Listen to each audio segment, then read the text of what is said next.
I don't know when it started, this gnawing feeling in my gut that something wasn't right. At first, I thought it was just paranoia. You know, maybe I was overthinking things because work had been slow for me lately, and I had too much time on my hands. But as the days turned into weeks, it became harder to ignore my wife.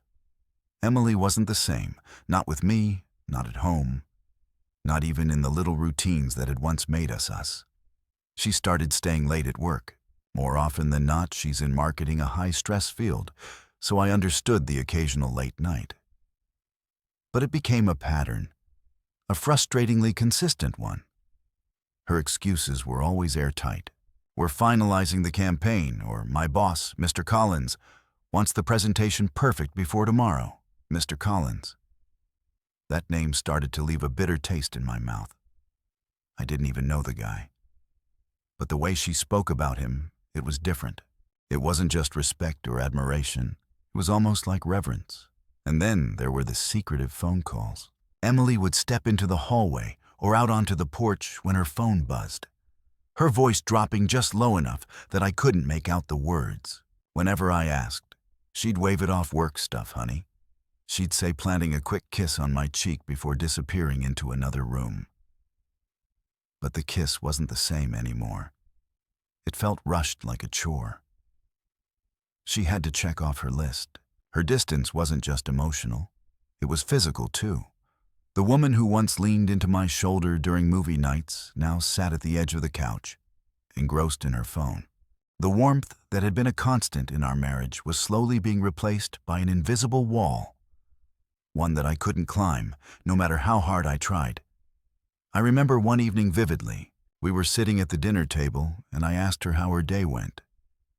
She lit up, her eyes sparkling as she talked about a new project.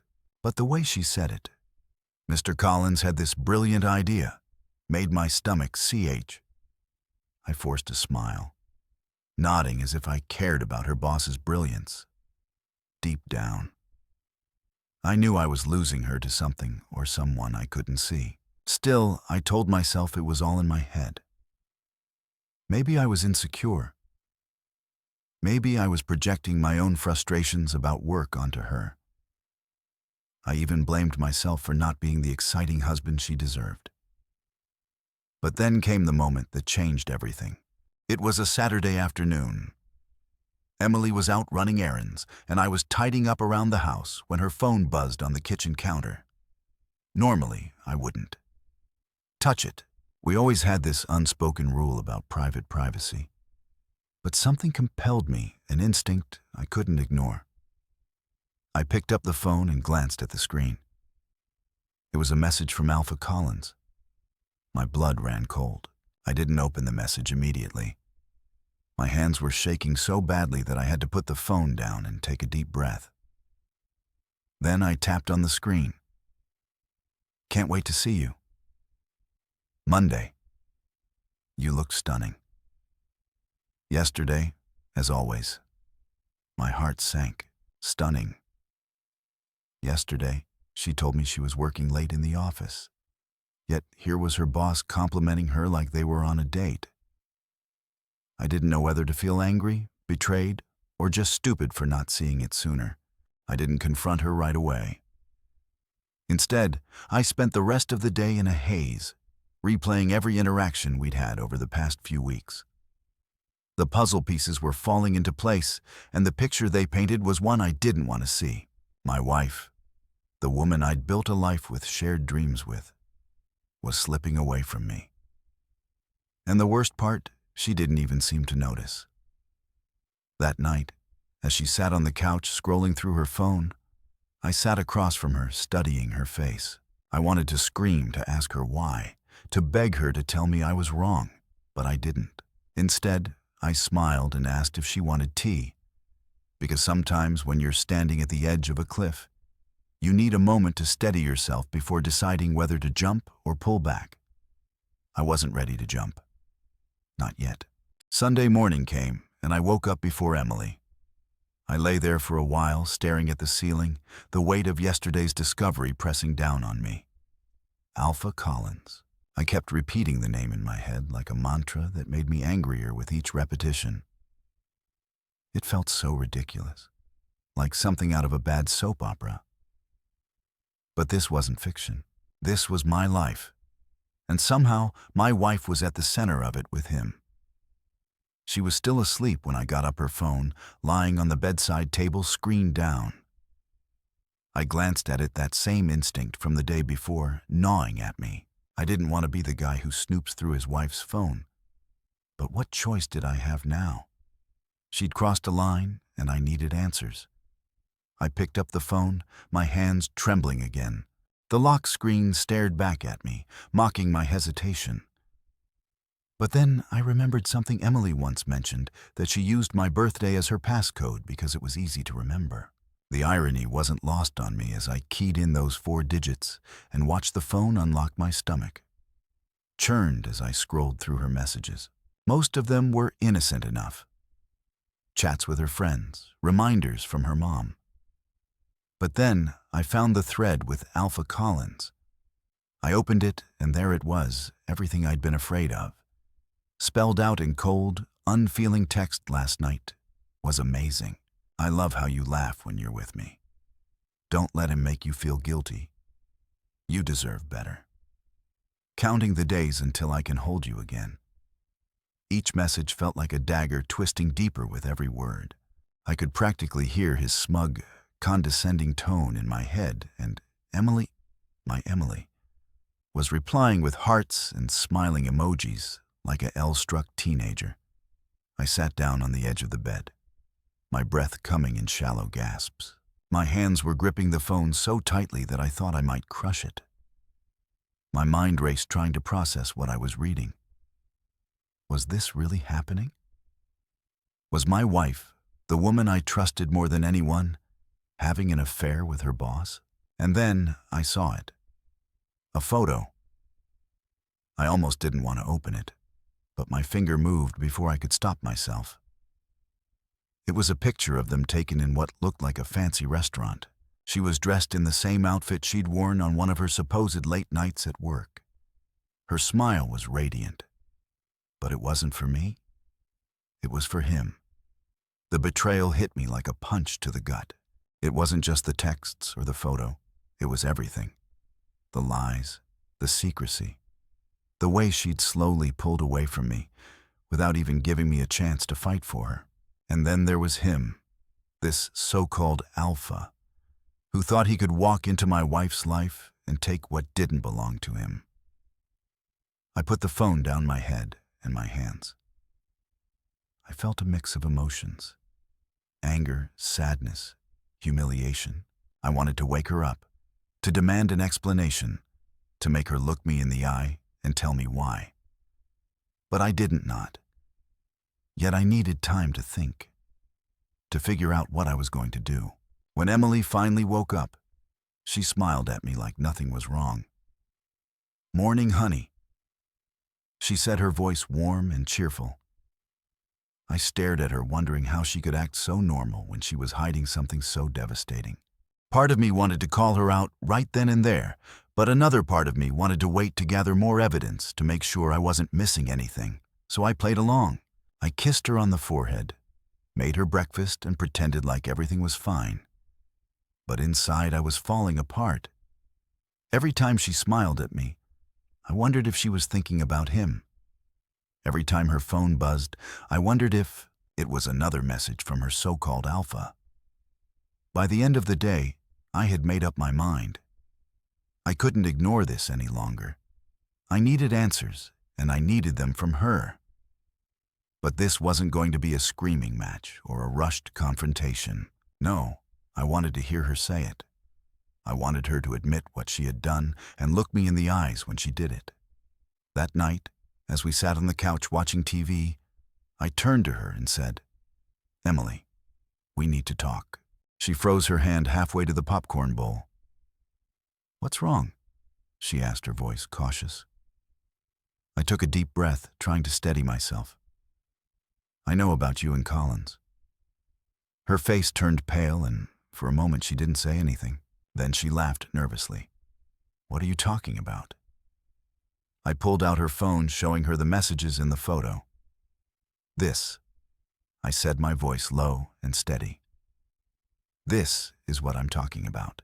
Her eyes widened, and for the first time, I saw genuine fear in them. She opened her mouth to speak, but no words came out. And in that moment, I knew I had her. The room was dead silent.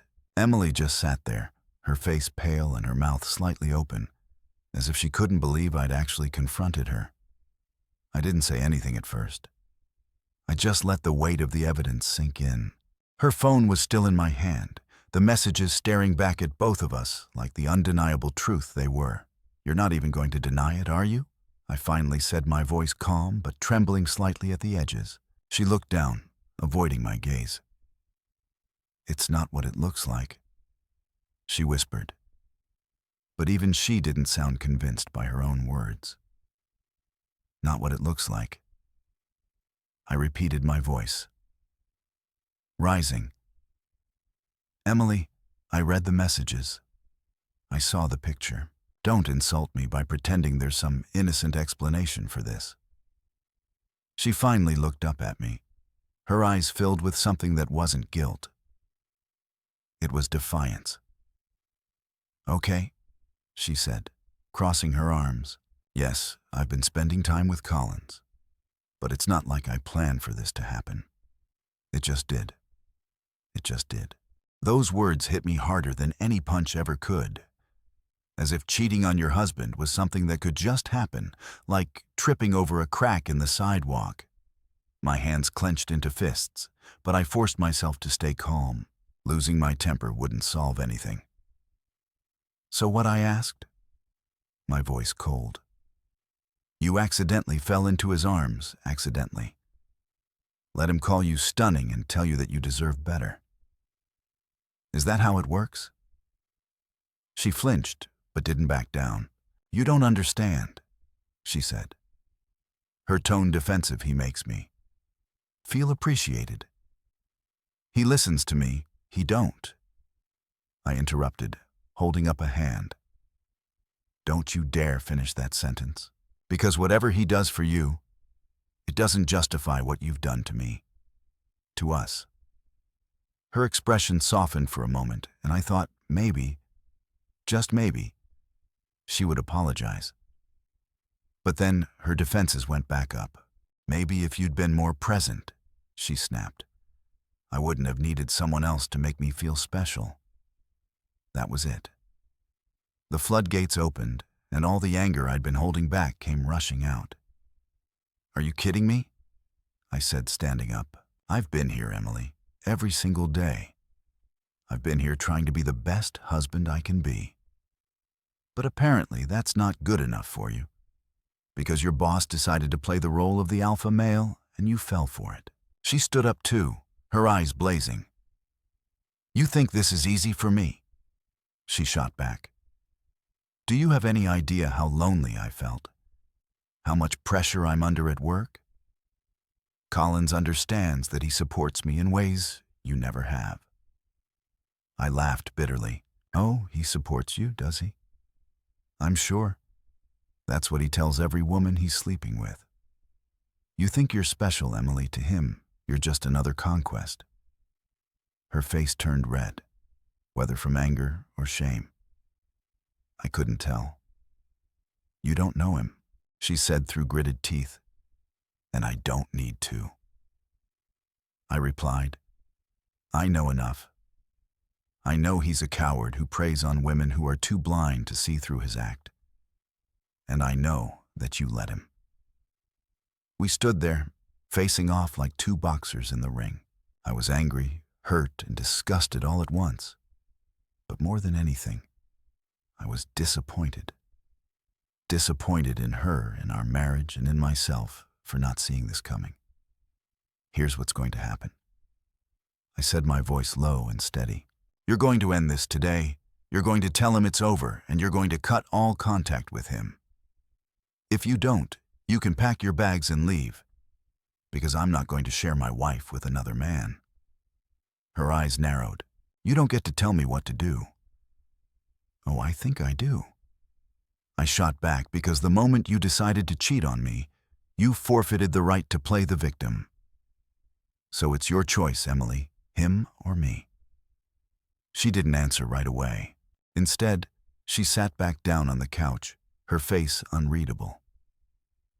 I waited, my heart pounding in my chest. After what felt like an eternity, she finally spoke. I need time to think. I shook my head, a bitter laugh escaping my lips. Time to think? You've had plenty of time to think while sneaking around behind my back. But fine, take your time. Just know that. My patience is running out. I turned and walked out of the room, my hands still shaking. Part of me wanted to believe she'd choose me, that our marriage could be saved. But another part of me, the part that had read those texts and seen that photo, wasn't so sure. I wasn't going to wait forever. If she didn't make her choice soon, I was prepared to make it for her. I didn't sleep that night. I lay awake in the dark, staring at the ceiling, replaying every word of our argument, him or me. It felt like a line from a movie, dramatic and cliched. But it was the only way I could put it. The ball was in her court now, and I hated that. I hated giving her the power to decide whether our marriage lived or died. The next morning, she left for work without saying much. Just a quick, awkward goodbye. Before slipping out the door, I watched her drive off my chest, heavy with the weight of everything UNS said. I told myself I'd give her time like I promised. But the hours dragged on, and with every passing minute, my anger simmered. By noon, I couldn't take it anymore. Sitting around waiting for her to make a decision. It felt like torture. I needed to do something. And so, against my better judgment, I got in my car and drove to her office. The building was sleek and modern, all glass windows and polished steel. I parked in a visitor's spot and sat there for a few minutes, trying to calm myself. Part of me wanted to turn around and go home. Barging into her workplace wasn't exactly a smart move. But then I thought about Alpha Collins and all the smug, patronizing things he'd probably said to her about me, about our marriage. And my resolve hardened. I walked into the lobby trying to look calm and collected. The receptionist greeted me with a polite smile, and I asked to see Mr. Collins. She raised an eyebrow but didn't ask questions. Just picked up the phone and dialed. After a brief conversation, she nodded and told me to head to the second floor. His office was at the end of a long hallway, the door wide open. As I approached, I could see him sitting at his desk, typing on his computer. He looked exactly like I'd imagined. Expensive suit, perfect hair, the kind of guy who thought the world owed him something just because he existed, Mr. Collins, I said, stepping into the room. He looked up surprised, and then his expression shifted to one of smug amusement. "You must be Emily's husband," he said, leaning back in his chair. I was wondering when I'd get to meet you. The way he said it so casual, like he'd been expecting me, it made my blood boil. "We need to talk," I said, my voice tight. He gestured to the chair across from his desk. "Please have a seat." I ignored the chair and stayed standing. "I know about you and Emily," I said, cutting straight to the point. "And I'm here to tell you it ends now." He raised an eyebrow, clearly unimpressed. "Is that so?" "Yes," I said, my voice firm. "Whatever you think you have with her, it's over. She's my wife, and you need to stay away from her." He chuckled, a low, condescending sound that made my fists clench. "Look," he said, leaning forward. "I get it. This must be hard for you. But Emily's a grown woman. She makes her own decisions. If she wants to be with me, that's her choice. Her choice." I repeated, my voice rising. "You manipulated her. You took advantage of her. Stress her vulnerabilities. That's not a choice. That's coercion." He stood up, then his smile fading. "Let me make something clear." He said, his tone colder. "Now Emily came to me, not the other way around.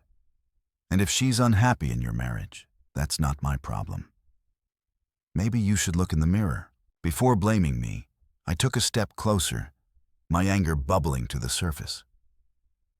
Listen to me, I said, my voice low and steady. I'm only going to say this once. Stay away from my wife, or you'll regret it. He smirked, clearly unfazed by my warning. Are you threatening me? He asked, his voice dripping with mockery. It's not a threat. I said, it's a promise. For a moment, we just stood there, staring each other down. I could feel my heart pounding in my chest. But I didn't back down. Eventually, he shrugged and sat back down in his chair. I'll tell you what he said. His tone light again. I'll give Emily some space to figure out what she wants. But don't think for a second that you can intimidate me. I don't scare easily. I didn't bother responding. There was nothing more to say. I turned and walked out of his office. My fists still clenched my jaw tight as I drove home. I replayed the conversation in my head, kicking myself for not doing more, but I also knew this wasn't over. Collins wasn't the type to back down, and neither was I. I thought I'd made myself clear when I left his office. I thought my warning, even if he'd laughed it off, would at least make him think twice before pulling any more stunts. But I was wrong. Dead wrong. It was a quiet evening at home. Emily and I had barely spoken. Since she came back from work, she'd been avoiding me, and honestly, I was fine with that. The air between us was thick, with tension, words unsaid, hanging like a storm cloud. I was sitting in the living room, nursing a glass of water and flipping through TV channels, more for the noise than anything else. Then the doorbell rang. At first, I thought it was one of the neighbors, maybe dropping off mail delivered to the wrong address. I wasn't expecting anyone. Emily was in the kitchen and she didn't move. So I sighed, got up and headed to the door. When I opened it, my breath caught in my chest. Standing there, smug as ever, was Collins. He was wearing his usual tailored suit. But there was something more menacing about him. Now he had that same cocky smirk on his face, as if showing up uninvited to another man's house was completely normal. "What the hell are you doing here?" I asked, my voice low, barely keeping my anger in check. He didn't even flinch. He brushed past me, stepping into my house without so much as an invitation. "Relax," he said casually, looking around like he was inspecting the place. "I thought we could have a little chat." "Manto man, get out," I said, my voice firm this time, "not until we settle a few things." He replied, turning to face me. His smirk was gone, now replaced by a cold, calculating expression that made my skin crawl. "You see, you came into my office yesterday threatening me. I didn't appreciate that." I clenched my fists, my jaw tightening. "And yet, here you are proving my point about being a smug, arrogant." "Careful." He interrupted, his tone sharp. "You're already in over your head. Let me make something clear. Emily is with me because she wants to be. You can yell, threaten, or throw tantrums all you want, but you can't change that." His words hit like a punch to the gut. I wanted to scream to tell him he was wrong. But the confidence in his voice shook me before I could respond. Emily walked into the room. Her eyes widened when she saw him, and she froze. "What are you doing here?" she asked, her voice a mixture of shock and nervousness. "Just having a conversation with your husband," he said smoothly, his demeanor shifting to something almost charming. "It seems he's having a hard time understanding the situation." Emily looked at me, then back at him, her face pale. "You shouldn't be here," she said, her voice trembling. "Why not?" he asked, stepping closer to her. "I'm just trying to clear the air." "Isn't that what you wanted?" Honesty, that was it. I'd had enough. I stepped between them, my body tense, my voice shaking with rage. I said, "Get out." Collins looked at me, his smirk returning, or what he asked, leaning in, slightly daring me to make a move. And then it happened, without warning. He slapped me a hard, stinging slap that echoed through the room for a moment. I just stood there stunned. Emily gasped, covering her mouth with her hands. Collins didn't even flinch. He just stood there looking at me like I was beneath him. "You don't deserve her," he said, his voice dripping with disdain. "You're weak, pathetic." No wonder she came to me. Time seemed to slow down. The room blurred, and all I could hear was my heartbeat pounding in my ears. My vision turned on him. His smug face, his arrogant posture. He had crossed the line, not just as a man, but as a human being. He had come into my home, insulted me, disrespected me, and now he'd laid hands on me. Something snapped inside me. A lifetime of patience, restraint, and compromise crumbled in an instant. I didn't plan. I just moved my hand, shot out, grabbing his arm before he could step back. His smirk faltered, replaced by surprise and then fear as I twisted his wrist.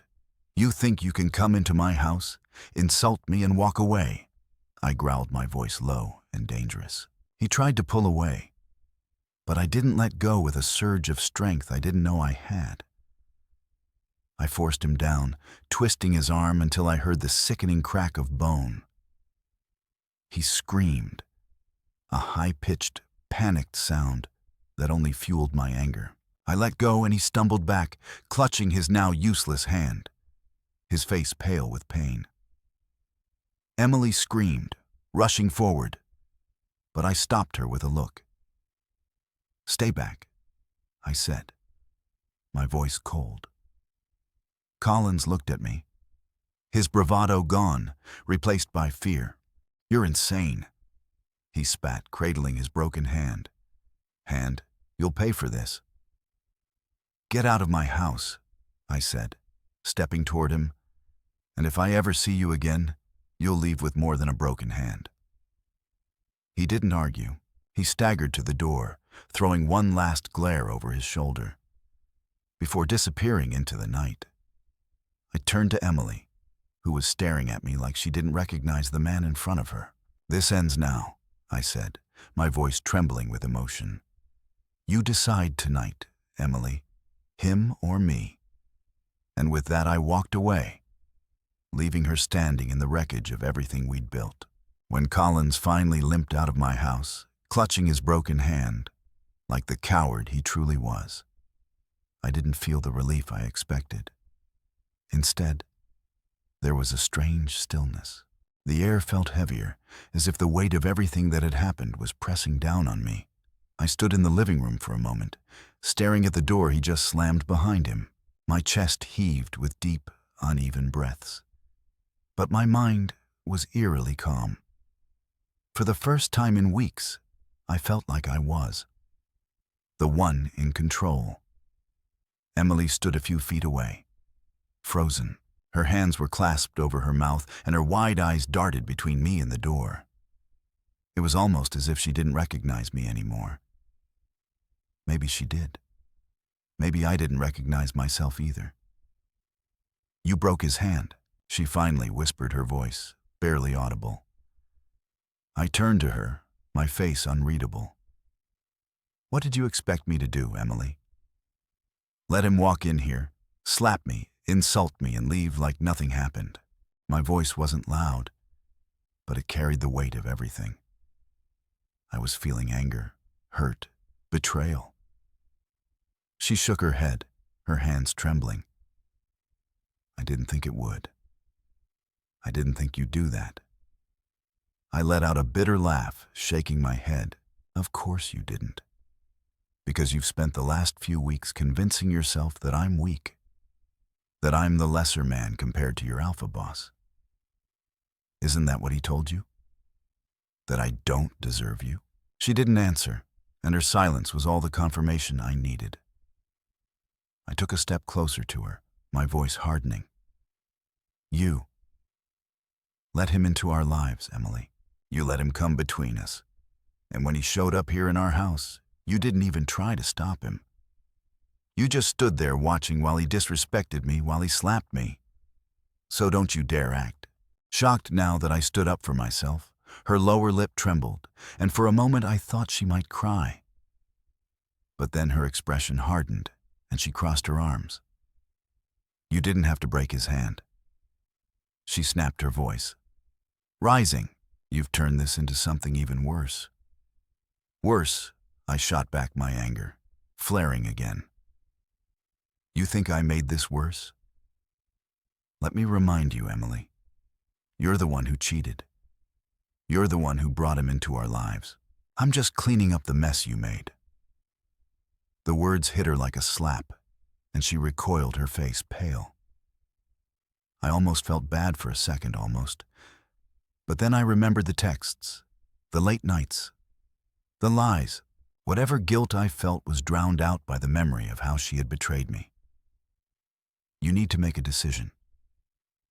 I said, my voice calmer now, but no less firm. I've already told you, him or me, and I'm not waiting any longer. If you want to be with him, fine, pack your things and go. But if you choose to stay, this ends. No more contact with him, no more lies, no more excuses. She stared at me, her mouth opening and closing, like she wanted to say something, but couldn't find the words. Finally, she sank onto the couch, her head in her hands. I need time, she murmured, her voice muffled. I let out a sharp breath, running a hand through my hair. You've had time. Emily, weeks of it. I've been sitting here waiting, hoping you'd come to your senses, but all you've done is pushed me further away. So no, you don't get more time. You make your choice tonight, or I'll make it for you. I walked out of the living room, leaving her sitting there in stunned silence. My heart was pounding, and my hands were still shaking from the confrontation. Part of me wanted to give in, to let her take all the time she needed. But another part of me, the part that had been humiliated, disrespected, and hurt, knew that time wasn't the answer. She had to face the consequences of her actions, just like I had to face the reality of what our marriage had become. I went to our bedroom and shut the door, leaning against it as I tried to catch my breath. My reflection in the mirror across the room caught my eye. I looked different, tired, angry, a little broken. But there was something else, too. Strength. For the first time in a long time, I felt like I'd reclaimed a piece of myself. The night dragged on. I could hear Emily pacing in the living room, occasionally muttering to herself. I didn't go out there, and she didn't come to me. We were in a stalemate, both of us trying to figure out what came next. But deep down, I already knew the choice she made tonight would determine the rest of our lives. The next morning, I woke up to an empty bed. I wasn't surprised. Emily had barely slept the night before. I could hear her pacing until the early hours. Part of me had hoped that when I got up, she'd already have made a decision one way or the other. But when I walked into the kitchen, she was sitting at the table staring into a cold cup of coffee, looking as though she hadn't moved in hours. She didn't look up. When I entered, I grabbed a glass of water and leaned against the counter watching her. I could tell she hadn't slept. Her hair was messy, her face pale, and her eyes red. Guilt or exhaustion? I couldn't tell, so I finally asked, breaking the silence. She flinched her hands, gripping the mug tighter. So what, she mumbled without looking at me. You know what I said? My voice steady. Have you made your choice? Her shoulders slumped, and she let out a shaky breath. I don't know what to do. She admitted, her voice barely above a whisper. I set the glass down a little harder than I intended. What's there to think about? Emily, you've been living two lives, and now it's time to pick one, him or me. She looked up at me, then her eyes filled with tears. It's not that simple. It is that simple. I shot back my voice, rising. You made it complicated. When you let him into our lives, you chose to cheat. You chose to betray me. And now you're telling me you're stuck in some kind of moral gray area. Come on, Emily, be honest. If you want to be with him, just say it. Her face crumpled and the tears started to fall. I hated seeing her like this. But I couldn't let myself soften. Not this time. She needed to face the consequences of what she'd done. I don't want to lose you, she said finally, her voice trembling. But I don't know if we can come back from this. That hit me harder than I expected. I had braced myself for anger, for excuses, even for her choosing him. But this, her doubt, her hesitation cut deeper than any of that. It felt like she was dangling our marriage over a cliff, unsure whether to save it or let it fall. I can't make that decision for you, I said, my voice quieter now. But I'll tell you this. I'm not going to wait around for forever. If you want to fix this, if you want to fix us, then you need to let him go completely. No contact, no excuses, no lingering feelings. Otherwise, we're done. She nodded slowly, but I wasn't convinced. Words were easy, actions were harder, and I'd already seen how far her actions had taken her away from me. The rest of the day passed in a tense, uneasy silence. I busied myself with household tasks, anything to keep my mind off a mess we were in. Emily stayed in the bedroom for most of the day, and I let her. She needed space to figure things out, and honestly, so did I. But by evening, my patience was wearing thin. As I sat on the couch, staring blankly at the TV, I heard the bedroom door open. Emily walked into the living room, her face pale but resolute. She sat down across from me, folding her hands in her lap. I ended it. She said, her voice steady. I raised an eyebrow, unsure whether to believe her. Just like that, she nodded. I called him. I told him it was over, and that I didn't want any more contact with him. I blocked his number. He tried to argue, but I didn't let him. It's done. I studied her face, looking for any sign of doubt or hesitation. She seemed sincere, but a part of me still struggled to trust her after everything that had happened. How could I be sure this wasn't just another lie? And what about us, I asked. She looked down at her hands, her fingers twisting nervously. I don't know. She admitted, I want to fix things.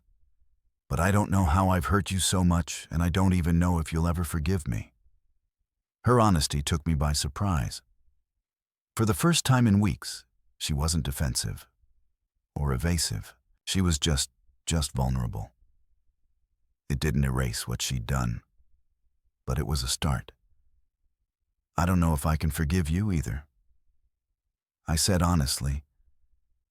But I'm willing to try as long as you're willing to do the work. She nodded, tears filling her eyes again. I am, she said, her voice breaking. I don't want to lose you. The weight of her words hung in the air, heavy and fragile. I wanted to believe her. I wanted to believe that we could rebuild what had been broken. But I also knew it wouldn't be easy. Trust, once shattered, doesn't come back overnight. For now, though, it was enough to take the first step, enough to keep going one day at a time. The days that followed were anything but easy. After Emily told me she'd ended things with Collins, I wanted to believe her. I really did. But trust isn't something you can just snap back into place. It's like a mirror. Once it's cracked, you can glue the pieces together, but it'll never be the same again. And every time I looked at her, all I could see were the cracks. She stayed true to her word, though. She blocked his number, deleted his messages, even quit her job to sever all ties with him. That last one caught me off guard. Emily had always been passionate about her career, and leaving it behind was a big deal for her. When she told me, I just nodded, trying to process what it meant. Was it a genuine act of repentance? Or was it just guilt pushing her to extremes? Either way, it was something the first week was the hardest. We barely spoke to each other, and when we did, it was awkward and strained. I could tell she was walking on eggshells, afraid to say the wrong thing, and me. I was angry, not the fiery, shouting kind of anger. No, this was the quiet, simmering kind that sits in your chest and refuses to leave.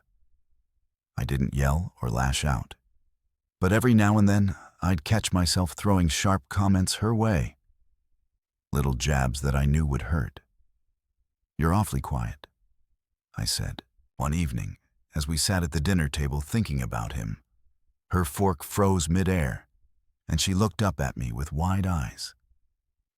"No," she said quickly, her voice soft. "I'm thinking about us, about how to fix this." I wanted to believe her. I really did. But a part of me couldn't help wondering if she was still thinking about him, about all the moments they'd shared behind my back. The thought made my stomach churn. But as the days turned into weeks, something shifted slowly. Tentatively, Emily started trying to rebuild what we'd lost. She cooked my favorite meals, planned little outings for us, even brought home a book on marriage counseling. At first, I brushed off her efforts too, wrapped up in my own hurt to care. But over time, I started to see how hard she was trying. One night, as we sat on the couch watching a movie, she turned to me and said, "I know I've hurt you more than I can ever make up for, but I'm not giving up on us. Even if it takes the rest of my life, I'll do whatever it takes to earn your forgiveness." Her words caught me off guard. For the first time, I saw the pain in her eyes, the pain of someone who knew they'd made a terrible mistake and was desperate to make things right. It didn't erase what she'd done, but it softened something inside me. For the first time in weeks, I felt a flicker of hope. We started going to counseling together. I wasn't thrilled about the idea at first, but I knew we couldn't fix this on our own. The sessions were tough, sitting there airing out all the hurt and anger in front of a stranger. It wasn't easy, but it was necessary. The counselor didn't take sides, didn't try to sugarcoat things. She made us face the hard truths about our marriage and ourselves. One day, during a particularly emotional session, Emily broke down. "I don't know why I let it happen," she sobbed. "I was lonely and he made me feel wanted, but it wasn't real. It was selfish and stupid, and I hate myself for what I did to you." Her tears were raw, unfiltered. For the first time, I saw just how deeply she regretted her actions. And as much as I wanted to hold on to my anger, I couldn't seeing her like that, so broken and vulnerable. Reminded me of the woman I'd fallen in love with, the woman I still loved. Despite everything, it didn't happen overnight. But slowly I began to let go of the anger. We started talking, more laughing, nothing more, finding little pieces of joy in the wreckage of our marriage. It wasn't perfect, and it probably never would be. But it was progress one evening, as we sat on the porch watching,